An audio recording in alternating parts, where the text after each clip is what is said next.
maybe one or two wasn't here before, but we started off our trip in New Zealand. And there's a lot of tourist trips, or particularly cruises, that do the two of those together, and they're often thought of. I mean, kind of New Zealand could be a state of Australia. It's really a whole nother country. And of course, as you'll recall, the New Zealanders refer to themselves as Kiwis, which is the flightless bird that lives there. But they couldn't be more opposite in that New Zealand, geographically speaking, is very new.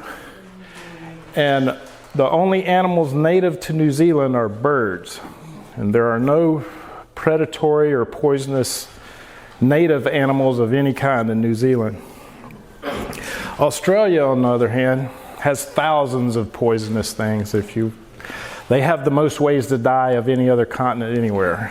So they're I mean, from Tasmanian devils to, I don't know, the list is long, right? Of the Australian nasties, I think, as they refer to them sometimes. But our cruise took us from Auckland in the north of New Zealand to different ports along. If you were here last time, we got to visit the Shire and other stuff that was went on over in New Zealand. And it was really fun to see. Lots of penguins and seals and all that in the southern end is very cool. Anyway, when we finished up last time, we had made our way to Tasmania and had started at the Bongarong, if I'm saying that, animal area. Emily and I was focusing on where the animals were versus some of more of the city cruises for the most part. But eventually we ended up in Sydney, which is kind of halfway up the coast of Australia. But we would cross the Bass Straits and end up in Melbourne in southern Australia, which, if I may point a little again, is right in this region. Anyway, once we leave Tanzania, we're going to go from here to here, and then we sail around and get to Sydney up around in this area. Okay, just for lack of a good pointer there. I guess we'll start with a pic of a Tasmanian devil, if y'all remember that. I think we finished up around here before. And anyway, another one of those. And this is albino joey. Now, just to be clear, there's kangaroos, and there's roos that are baby kangaroos, and then there are joeys, which are they look just like kangaroos, but they only get half the size. Okay, and that's a joey. Okay, but they're a different species of sorts, and especially if they're albino, they don't survive in the wild as albinos. So anyway, but they were at the animal park that we were at. This is a rescue park, and they have lots of kangaroos here. I mean, there's hundreds of kangaroos at this place. So here in Tasmania, there's Emily feeding one of them. Okay. Are they aggressive in the wild, or? Well, not. They were as friendly as could be, and were wanting to come up and get something to eat when we were there. So I didn't see any of them that were, other than kicking and pawing at each other now and then. But but they were very tame and laid back. And well, another picture of the same there. As you can see, there's a bunch of them just laying around. They're like cattle under a tree. They're just all over the place. And they have gray geese over there, the real thing. I called them a gray goose. Now, what they really are, I'm not really sure. And I had a couple of these posters I just took pictures of, because anyway, we'll see the actual animals as we go. But this one being the spot-tailed quoll, I didn't get to a picture of him a little later, but if you got time to read that, the short of those are real small, but they're even meaner than the Tasmanian devils. So they're in glass cages and stuff, and nobody actually gets to them. But they look cute, but they're very aggressive. And anyway, some type of bird that's there, the tawny frogmouth. And anyway, I've got the real picture of one. It's there. And anyway, we'll get back to the spotted stroll in a minute. Anyway, this is a baby wombat that they're petting. Anyway, I've got it on loop, so it's a short picture. But wombats are great the first few months, but they get very mean and aggressive as adults too, and their claws and teeth get longer and sharper, all that kind of stuff. So, but anyway, there's a bare-nosed wombat. Anyway, there's the poster for it. Sorry, I had that. Yeah, I couldn't figure out how to get my pictures to rearrange in proper order altogether. I hoped. But, and of course there was a veterinary clinic at the rescue animal shelter. So and they're actually working on a parrot. I don't guess you can see it real good there. But they had a platypus. Anyway, skeleton, we didn't see any of those, fortunately. But anyway, just another animal of Australia. We were hoping to, but since they had a picture of it there, but never saw one, actually. And they have a skeleton of the devil. And who knows what the bird is? Kiwi. No. Yeah, it's kind of a giant seagull. It's an albatross. They go from South America all the way to New Zealand and Australia, and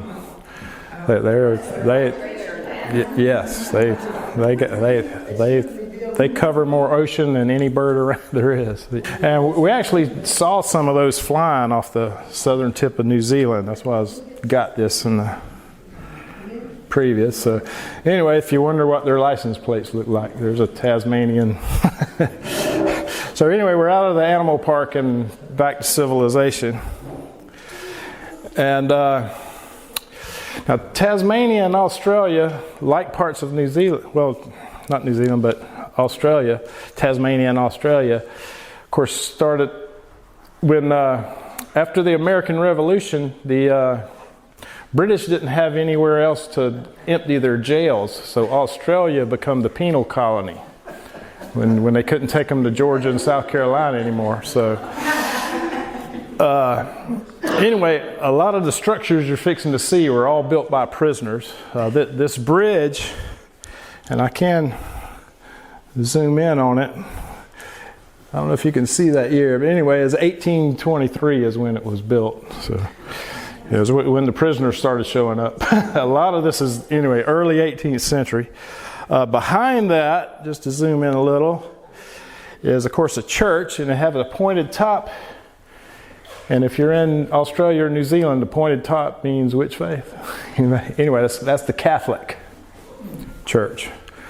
And the whole time we were there, we only saw there's no Baptists, no Protestants, no Lutheran, no anything but Catholic and Anglican that I saw. And anyway, we'll see the Anglican church. Well, and anyway, as we walked to find the Anglican church, let me rephrase that. Anyway, we just passed this house they had their yard decorated. Those are fake cows and scarecrows. There's nothing real in that picture. It's just how their front yard was. I was so impressed, I took a picture of it. So. and the flower, and a great flower. I mean, it's a heck of a garden, but. Were the flowers real? Yeah, well, the flowers are real, but. If I zoom in a little, you can see the scarecrow and hay, and it's just it's funny.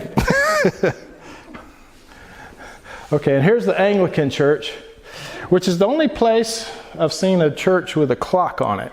But it was what's neat about the church over there.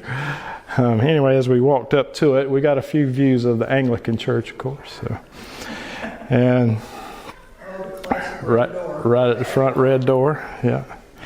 Anyway, and this is the Anglican Church of St. Luke the Physician, as you can see. And weekly at 5 p.m. I don't know which day of the week exactly, but Sunday, I presume. But That would be my guess. Or maybe it's at Wednesdays. Sunday would be. I don't know. That was the only sign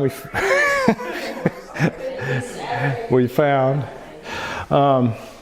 This one is a sign showing the landmarks from a distance. The town is in the distance, and basically it tells you where the Anglican church is and the Catholic church and where that bridge was. and of course the winery of the town. So anyway, New Zealand and Australia both have lots of wineries, and anyway, you can see their products in Publix even. So they're worldwide famous with their wines. Anyway, a sign from the winery, just to let you know where you were. The only thing relevant to me is the Oregon is 13,000 miles away from there. So we're about, I don't know, 16 maybe here in Florida from where we were. So, on the other side. Passing was known as the Bass Straits between Tanzania and Australia. And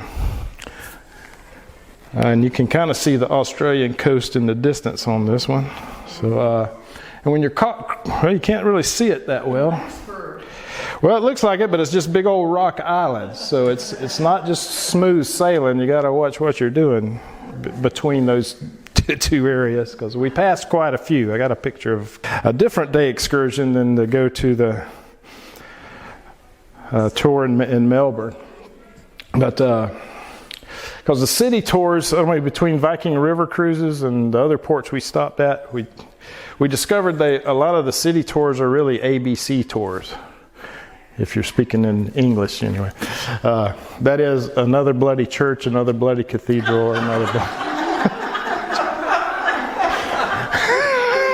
or another bloody castle if you're in Europe. Anyway, I didn't find any castles in Australia though. Okay, and here's some meerkats. So we've made it to the animal sanctuary, and let me get the right name. The Ballarat Wildlife Park. And this is a wildlife park for Australians, so there's critters there that aren't necessarily from Australia, like the rescue park was. So like these meerkats that are from South Africa. But anyway, I have a few of those, and we have a Komodo dragon they had pictures of, and a crocodile in a little tank. That was colorful fellow, right? And another shot of the dragon. Oh, don't want to do that. And of course, koala bears. You can't go to Australia and not see some koala bears. So this place had a lot of those. And I get through got a movie of these guys for a minute. So they're just hanging out. The magpie got in on the act too. So, and here's one riding his mama's back around, just walking all around the park. And of course some penguins. Of course we saw plenty of penguins at Penguin Beach in New Zealand before, but I don't know. I guess they seem a lot more playful and everything in the park and here. There's the cute water. They were kind of hard to find out there on the natural beach sometimes. So you can see them there up close and personal. Anyway, this is a dingo, which looks just like my son Tebow's dog. But anyway, and they both behave about as well too. The problem with dingoes is they're not tameable, and neither is his dog, as far as I can tell, or trainable. But they did get him potty trained. It took a while, but anyway, one of those dogs. Anyway, some llamas that were out there. And Emily can't help but feed and pet the kangaroos whenever they show up. So anyway, had some of those there too, of course. And some more koala bears. Okay. And here's the spotted quoll that we saw a picture of earlier. I found him later because it just took a while. But they're funny little. But he's behind glass too. But they had an area for him, and you can maybe see his spots and all a little better. But anyway, hard to believe they're so mean. They gotta keep you separate. This is the boats that they used to ferry us back and forth because they couldn't get to dock. This was a shallow water port anyway, and these are the same boats that if the ship sinks, y'all have to pile on these boats. So they use them and check them out just for doing shuttling. But so I guess is good. You don't want to wait till this boat sinks to find out whether these rescue boats work or not. But, so they do use them and keep them in shape. Anyways, sunset from the ship, looking back at Geelong is the sound there. And this is at night. We're leaving on the way out, but I was just fascinated with the way these birds were flying in the light of the boat. And where all the mud is stirred up and everything as we went out, just to show you how shallow that water was. We were just getting out of there. But it was a awesome view from the ship. And they didn't seem to be, diving and eating anything. They just flying along in the light, and liking that. So. Okay, and another rock out in the middle of the Pacific Ocean. Anyway, we're going around Australia and, like I said, up to Sydney. And this is the first cliffs we saw of Sydney Harbor as we approached it. And anyway, just to give you a view of that ocean, I mean, you can see the waves crashing. That's what impressed me and why I stayed on this pick so long, because I mean, those are 30, 40 foot high. We're a long ways away from there. If you were standing out there, you wouldn't be very tall at all. You'd be a little spot. The opposite side of the shore, as you go into Sydney, anyway, there's a park and houses. In fact, this park area, if I may, we're going to walk around. There's a lighthouse and all up there. Maybe I'm better zooming in. Anyway, a Navy ship that was in on the way while we were there.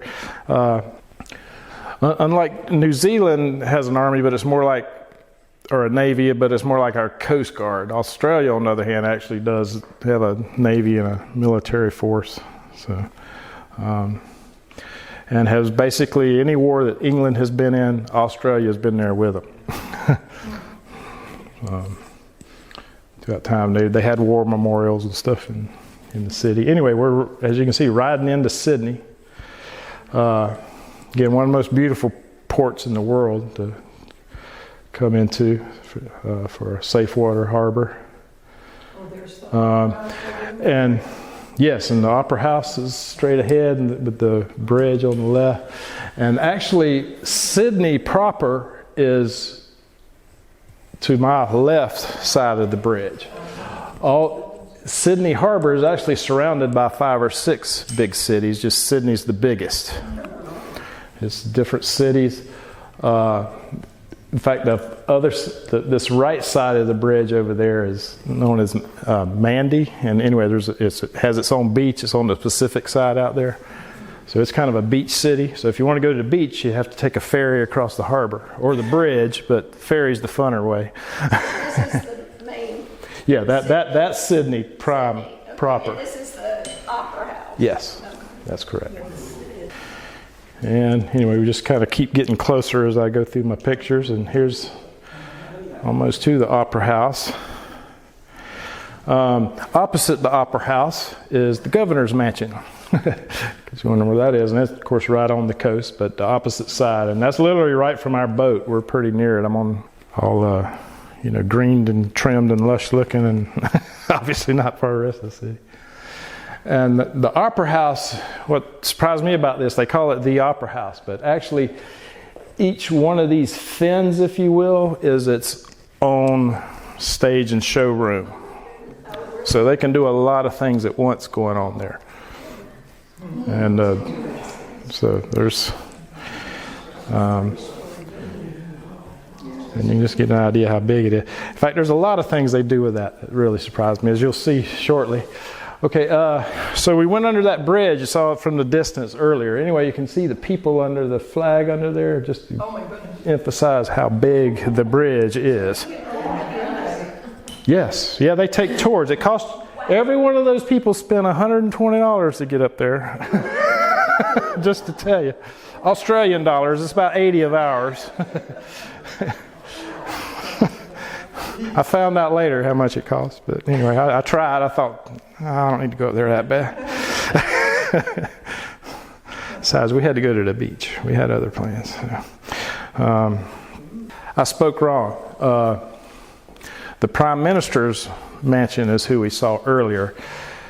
It was the governor's mansion, but it's not anymore. It's kind of in the middle of the botanical gardens over there. Anyway, it's the Royal Botanic Gardens. And anyway, this is in the middle of it. And so nobody really lives there, but you can tour it and see how they used to before.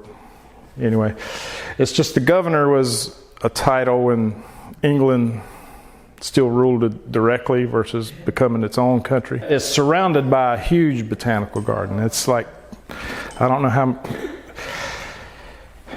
how, more than, we could walk in a day and a half, maybe two. It was huge. We only walked through a portion of it just for the time we had. And it's right next to, this is all right behind the Opera House. The whole green area around the Opera House is this garden. The mansion? No, we didn't go in there. It was all fenced off. We just kind of walked around it and enjoyed the gardens. On our way to walk to the Opera House, we sailed by it earlier. And they were all working on things getting ready for Australia Day. So this is the stage they were building, getting ready for the 2 days later at the time I took this picture. They didn't have enough room in the opera. The day we flew out was their Australia Day. We didn't get to stick around for it. So is that like their Independence Day? Yes, exactly. It's there July 4th. It's just theirs is near Christmas time. It's in January. Yeah. So, And it's summer there, right? yes. In Sydney, it was finally hot. The rest of it was kind of like being in Oregon the whole time. I mean, the southern tips of New Zealand and Australia are relatively cool. We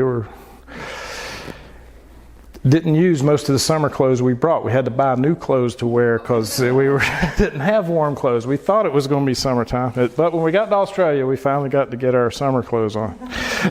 Or Australia, but Sydney specifically. In the city would be warmer. Yeah. Well, on the beach, I mean, it got up to real 80s and 90s, you know, in this, because, yeah, and then, but just some funny things we saw over there. I don't know if you noticed, but that fellow is floating, or so it looks. I mean, I got a better pic of him up close. He's got a whole routine. He moves around and does all kind of stuff, but he never does let go of that cane. I don't know what his secret is exactly, but it looks like he's floating. He's got a whole act. People just stand there and watch him all day and are mesmerized by him. You know? I've seen pictures of that before, but wow. Well, he was there. And you were prompted to kind of go and bring your hand down. Well, I was tempted to kick that cane and see what happened. But I didn't do it. I wouldn't. Just if he's really, but I mean, he had a good routine. He had to be really strong to do some of the stuff he did. If that one thing is what's holding him up, I guess. There was no wires or nothing else. It was just that. Yeah, I mean that's. Some little pouch. Yeah. I mean, he's just another vendor. I mean, some people are playing music. You know, and kind of like in European scenes, they had people that would draw pictures on the sidewalk and put cups around it and stuff like that. And, you know, people playing guitars or whatever. But anyway, this was his act. Yeah, he would. Anyway, let me move on here. Just a view of Sydney from where our boat was parked off the back. Get kind of 5 stories up when you're on top of the boat. Here we made it over to Mandy Beach, and this is, along with Emily, is Chris and Glennis, who we first met in Budapest when we did the Budapest to Amsterdam river tour with Viking.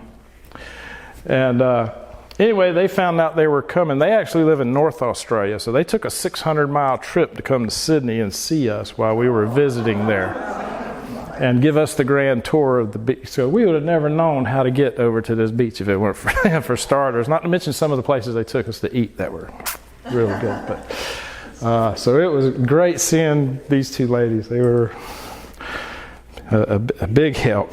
And Anyway, this is kind of in Manday on the way to the beach. Guess just walking a lot of shopping areas. It's kind of Miami-esque, I guess you could say, on the beach community side. And this is just on one of the ferries. The ferries are $2. Go anywhere. One way, wherever it is you want to go.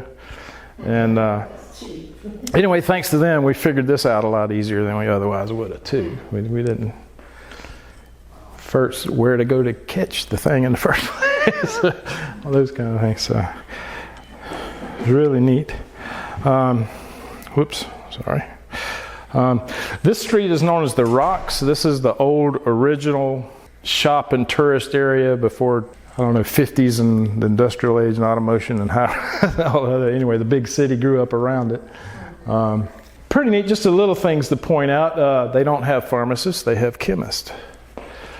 Just as you can see. So there's all kind of things like that are different. I mean, they're English, but they don't quite say everything the same. Aussies have got to have their own way of doing everything, just like New Zealand's and us, and our southern accents, I guess, and everything. So, and here's this lady is Sally May, who is also from Australia, and she actually came up from the Melbourne area, so she traveled quite a ways to see us, but she's a friend more of Emily than mine, although I know her too now. But she was on the Mercy ship with Emily, and so she came up to see us the day after we saw the other two and take us to her favorite spots. Anyway, this is Watson Bay, is the area we're at. And this is over near the park where the lighthouse is, when you first come into Sydney.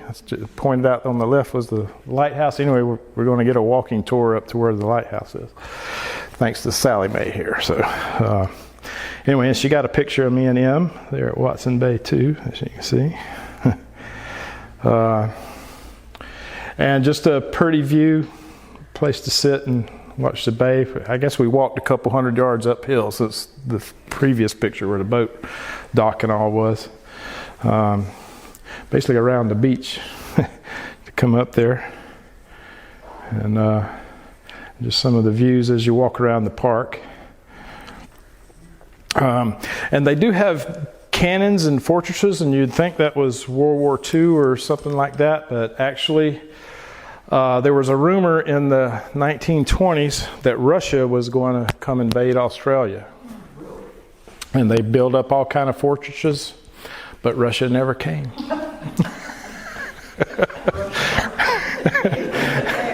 So anyway, it makes a nice tourist trap anyway, get people out here to see the fort.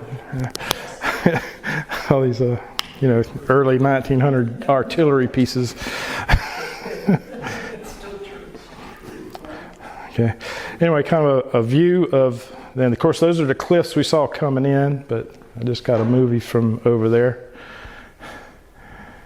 But, back towards Sydney, and actually I'm not sure if that's Mandy or another shoot, but Sydney's in the harbor a little ways. Proper City, there it is back there. And do you finally get to, so just see how far away we are from the entrance to where you finally get to where Sydney was, and here's that lighthouse. Okay, and just getting the ocean, hitting the rocks and all, and enjoying the view. Boat coming in. Real crystal clear water too. It was really beautiful and blue. It was amazing how far down you could see it if you had good Polaroids. I mean, I went swimming. It was well, I hadn't got to the beach part yet. You'll see in a minute. But I was amazed everywhere I went. I didn't see murky or green it was all fairly clear water all around Sydney. Anyway, this is just how busy it was as we were going to leave and try to get back home, and all these boats were coming in. And we found out why, because this big bank of clouds are coming. So everybody's coming home at once, and now we got to get this ferry across before the rain hits. So anyway, you can see it kind of behind the governor's mansion. I got another picture of that, but it was to show the rain's on the way. Please hurry this boat up. But and we anyway went by the opera house, and we kind of got stuck behind this big cruise boat getting in, hoping but we did beat the rain. All right, okay, all right. So we're at the beach. I think this is Bondi Beach. Or maybe it's Bondi. I called it Bondi. Bond like James Bond with an eye on it. It's primarily a surfing beach. Okay, there's a very small area where you're allowed to just swim. 80% of this beach, they separate swimmers from surfers. You don't have to worry about anybody running over you here anyway. So, but it's mainly for surfers. The 80% of everybody's surfers, and they have. I mean, if you're there to swim, it's a pretty miserable time because they kind of put you in the middle where the waves are terrible because nobody wants to surf there, and they just beat you up. There's no riding anything in the part they put the swimmers, you know. So, anyway, the next beach we get to. I don't know how I clicked that. Let me see where I was. How long did you stay in Sydney? Ah, here I was. Okay. 4 days. Last 4.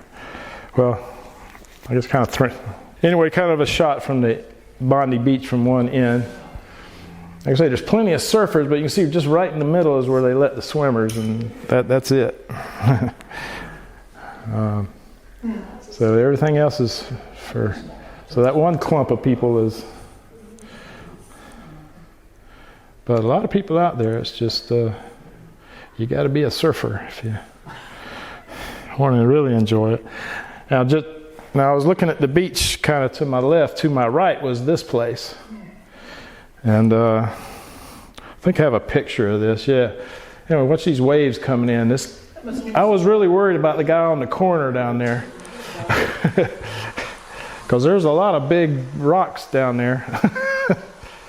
But he's trying to ride that wave. But it looked kind of dangerous to me where he was. But the rest of that, yeah, is real. Saltwater and freshwater pools and all that.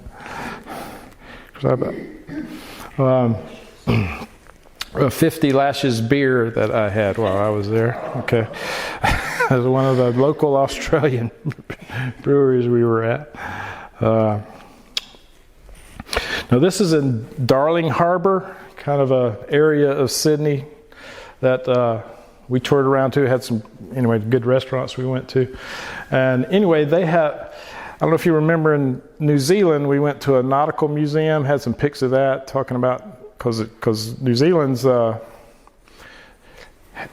does all the, like, America's Cup sailing races and stuff. Anyway, they're big into that. And anyway, they have a museum. Anyway, when we got to Australia, we found out, well, they have a big maritime museum too. So anyway, and this is a picture of it, although we didn't tour it, we didn't have time for it. But one thing to kind of neat in this picture is this big old submarine that you can see in the middle there between the museum and this other boat that was pulled up in there. But and just shots of Sydney around Darling Harbour. Little Weston House building. They all look cooler at night, though, when you're at the city. And actually, at this point, I think we had already had dinner at this place. Now, the one thing that's unique eating there, I mean, they have Burger King, but they call it Hungry Jack's. But it's Burger King. Everything in it is burger. It's just the paper says Hungry Jack's instead of Burger King. But same colors, everything, you name it. They have a Whopper, it's all that. Yeah, I mean, it was the same thing. It's no different. Just a minute, but that isn't actually where we ate, but I just noticed that. The other thing is I know any seafood lovers like lobster. Well, they don't have, they may have lobster, but they have bugs instead. Emily had one, but it's kind of like a cross between a lobster and a king crab. And it pretty much eats like either one of them, but it looks like a big old spider, but all its parts were edible, all its legs. You know, but it's good seafood. But they on the menu, that was it, the bug. You know. It was. Anyway, after we ate there and we went cruising around, and we saw these lights, and we were wondering what's going on. It's not Australia Day yet. It's tomorrow. We're going to leave the next day. And well, as it turns out, while we were taking our boat ride back home, we're going back on the other side of the bridge. We're in a hotel in Sydney proper. So I'm just riding around amazed at all the big city lights and stuff were going out. And anyway, looking back at the city and the edge of the bridge. And we come around and we can see the Opera House.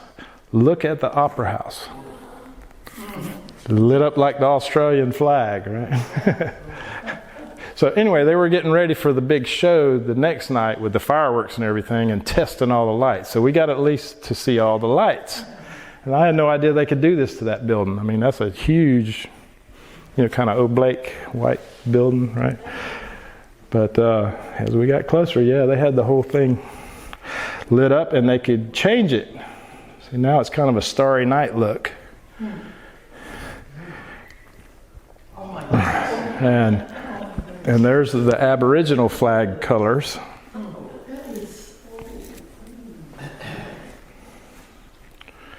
Then there's another Australian flag version. I mean, and that's a big old building. I mean, people are real tiny up there if you can find them, right? We were just, I mean, you can see how the big trees are compared to it. Yeah, it's a huge thing. So, anyway, back to just a plain color. And then they were testing out, this is the barge they're going to launch all the fireworks from, but they were just testing the lights on it, so out in the bay. But and then I was home, and this is sunset at Steenhatchee. So anyway, all right.